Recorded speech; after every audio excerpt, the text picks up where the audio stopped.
এত পরিমাণ গরম দিয়েছে, মানে কি বলবো, কিছু মুখ দিয়ে যেন মুখের কোনো ভাষা আসছে না।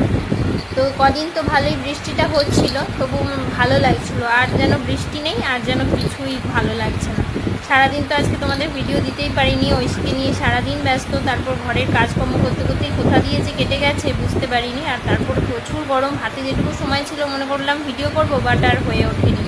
আর এখন ঐশী এই যে খেলা করছে। দুপুরবেলা প্রচুর কান্নাকাটি করছিল, কিছুতেই থাকবে না, মানে গরমে পুরো নাজেহাল অবস্থা, কান্নাকাটি করে আর চোখ মুখ পুরো ডলে গরমে অস্থির করে ফেলছে।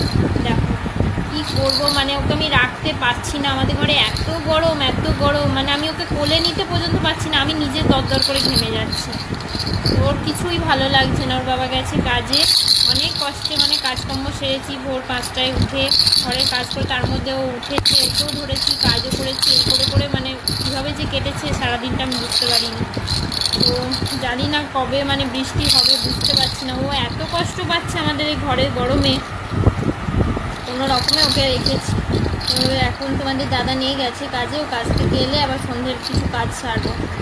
তো মানে ভালো লাগছে না, সত্যি ভালো লাগছে না। মানে ও দুপুরবেলা কিছুতেই ঘুমোচ্ছে না, অনেক কষ্টে ঘুমিয়ে, এমনকি 4:30টার সময় আবার ঘুম থেকে উঠে পড়েছিল দুপুরবেলা গরমে, দিয়ে কান্নাকাটি করছে। তো চলো পরে আবার আসছি, এখনও সন্ধে দিইনি, ওকে একটু খাওয়াবো, খাইয়ে তারপর আবার সন্ধে দেবো। তো চলো সবাইকে টাটা, টাটা করে দাও, টাটা করে দাও, টাটা করে দাও, টাটা।